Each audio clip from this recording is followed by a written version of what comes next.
Hey, how's it going everyone? OutlawClient here, back again this week for another episode of Fisticuffs Friday. This week continuing on with Ultra Street Fighter 4 online battles, so without further ado, let's jump straight into the first ranked match.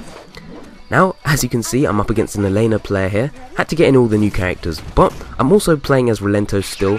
You know, I haven't really switched to any other characters, and that's mostly because when I play new fighting games, I mean, I do like experimenting with other characters, but I think there's no real point if you don't understand the fundamentals of the game, you know, the basics and everything, such as the anti-airs and the combos that go into Ultra. So again, I'll be playing as Relento for a little while. Maybe I'll be experimenting with some new characters next week, who knows. But anyway, I'm now up against a Elena player, and Elena is a quote-unquote new character. Again, she was taken straight from Street Fighter Cross Tekken, and I know I sound exactly like a broken record, but she is a character, as I was saying, from Street Fighter Cross Tekken, so she maintains a lot of the same moves from there as well. So if you've played as her before, then you'll probably feel right at home with her. Maybe a few changes here and there for Street Fighter to fit in to this Street Fighter 4 style gameplay, but again, you'll probably feel quite familiar with her. But I haven't played as her. Again, I've played as not that many new characters, DiCaprio a bit, of course Relento as you see there, but from what I can see so far, she's got like really nice range in her moves. I mean, as you can see, she's a capoeira fighter, and she's got quite good range with her kicks and that. Well, she mostly just does kicks. Wait, does she even have any punches? Yeah, you know what, scrap that. She always kicks. But anyway, she's got a nice, well, I believe it's like 2 overheads from a distance. I mean, mid-distance, which is again quite good for opening up combos, getting opponents when they're blocking low and so on. But anyway, like I was saying, this is the only Elena player that I encountered online, so I thought I'd just show this match anyway. Again, not Evo level gameplay, but I wanted to get in every single new character, and of course Elena. I couldn't forget about Elena now, could I? She was the only character that I forgot about in the first episode, so there we go, there's our Elena gameplay. But anyway, moving on to the next match, up against a Ken player, the very first Ken player that I've actually encountered online. And you see Relento there. You see, that was extra. Come on, you were already in the stage, mate. You were in the stage from the last round. You had to jump back in the air. Yeah, you had to try and do it in style. But anyway, so like I was saying, this is the very first Ken player that I've faced online. And to be honest, I was experimenting a lot during this match. I mean, I didn't know what worked against the fireballs. I wasn't sure if my roll into attack could, his roll into the overhead could go over the Shoryuken, sorry, the Hadouken. See, I nearly got the basics wrong there, but no, I wasn't sure if it could go over his fireball. And of course, again, like I was saying, just experimenting with a lot of moves. But as you saw there, I managed to punish him after he used his, I managed to punish him with the EX Baton Twirl. Call it Baton Twirl? You know, I'm just going to call it Baton Twirl anyway. Yeah, there we go, Patriot Spin, that's the one. That's the one I've been looking for. But anyway, busting out his Ultra 2, and that is when you use Ultra 2. That is the perfect situation for it. When fireball users become a bit too obvious, just throw out a Ultra 2 and it will probably work. But again, it will only work from about half the screen distance, so again, use it wisely. But still, it wasn't enough for me to take that round there.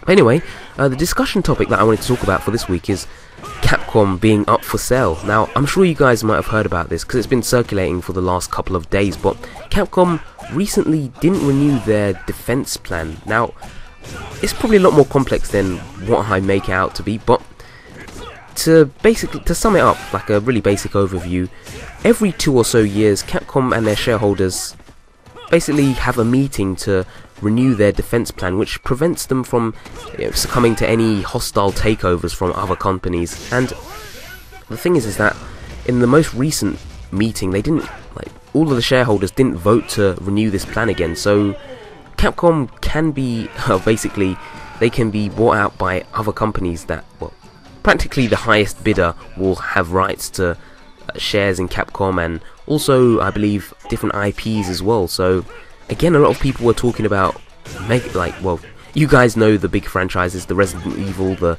Mega Man, the well, of course Street Fighter. Yeah, I was trying to think of another example there. But yeah, Dead Rising, of course.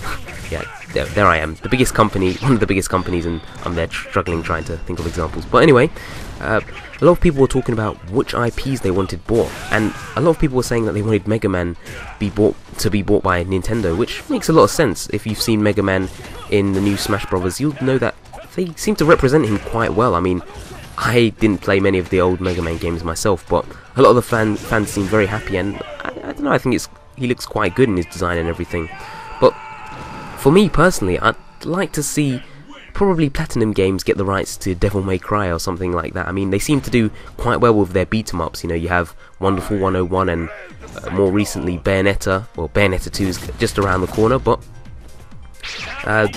again, that would be a huge one for me. I'd really like to see that. I think they can do some interesting things with it. But again, what do you guys think? I mean, who do you think these rights should go to?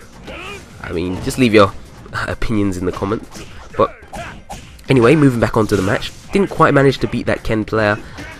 You know, as I said, I was experimenting a lot at the time, and I was just outplayed there. So again, I think he deserved that win. I'm just gonna be right. I'm just gonna be upset. No, I'm joking.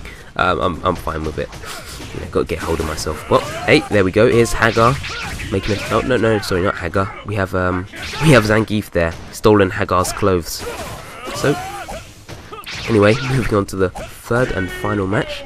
But again, as you can see here, up against the grappler Haggar. I keep calling him Haggar. No, Zangief. That's the one. Zangief. Have to remember. But anyway, I was a bit surprised there because in the very first round, he didn't seem to use any grabs at all. I was like, what is going on? A Zangief player that doesn't use grabs. I mean, what's going on here? But anyway, as you'll see a bit later, I managed to. Well, I'm trying my best to keep my distance here. But, oh, there we go. First grab in. Come on, let's be honest. We were all expecting that grab. Well, I'm happy to finally see him grab. But, anyway. So, I was just trying to keep my best to keep my distance there. I mean, I didn't want to, of course, him being a grappler and everything, I didn't really want to get grabbed a lot. But, of course, there I'm getting trapped.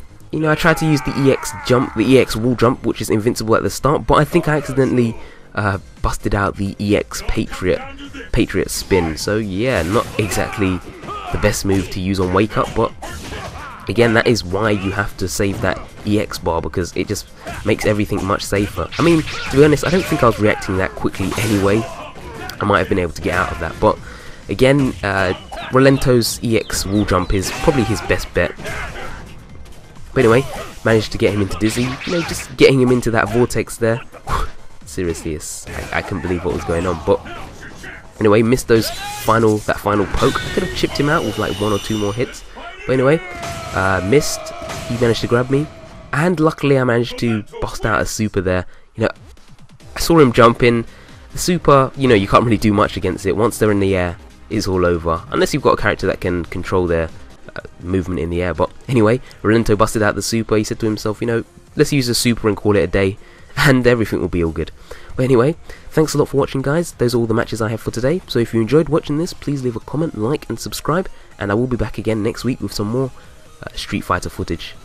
Until then, peace out, guys.